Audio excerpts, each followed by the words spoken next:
И одговарање за одговорност. Затоа реков дека треба да имаме нов закон за судски совет. И судскиот совет да ги следи, меѓутоа без политички влијанија.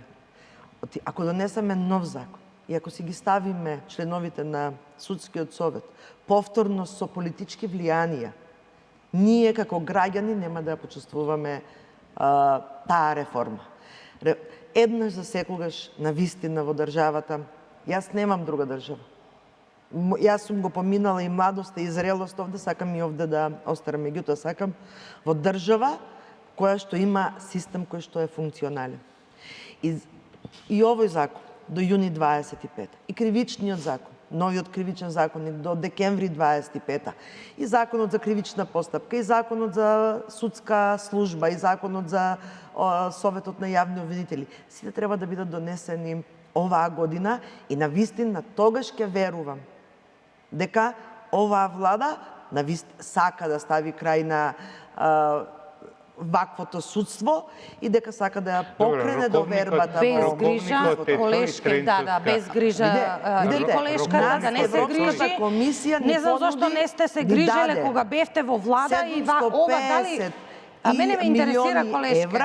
За да ги направиме тие реформи. Дали вие во влада кога бевте министерка... Ако не ги направиме тие реформи, државата ќе ги изгуби парите, нема да ги направиме овие реформи. И до тоа не треба да дојде.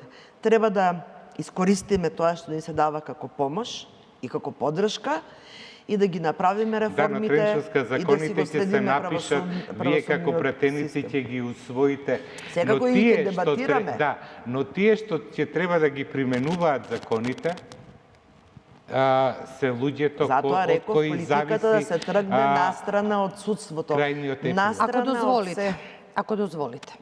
Значи, се е ово убаво што колешката Тренчевска го говори, но сега мој соговорник е довчерашна министерка за труд и социјална политика, која што имала можност во владата, во самите дебати во владата, сите овие прашања да ги отвори, без разлика што тоа не било ваш ресор. Сигурно не сте биле слепи кон се што се случувало и колку народот беше и се уште е загрижен за невладењето на правото. Дали го имате отворено ова прашање? Сосема било легитимно прашањето да го упатите кон било кој премиер што бил тогаш, дали бил Зоран Заев, дали бил Димитар Ковачевски.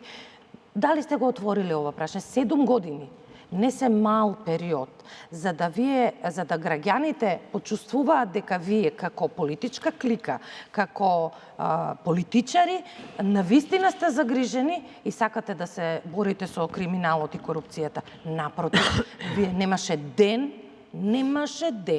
да немаме скандал од милионски размери. Сите овие коруптивни скандали кои што денеска МВР ги решава заедно со делот, со обвинителството, се од време кога што колешката вели дека била загрижена. Јас ќе се согласам и се согласувам со вас, но ве прашувам, дали сте го отвориле ова прашање, па нека е прашање и во партиските тела.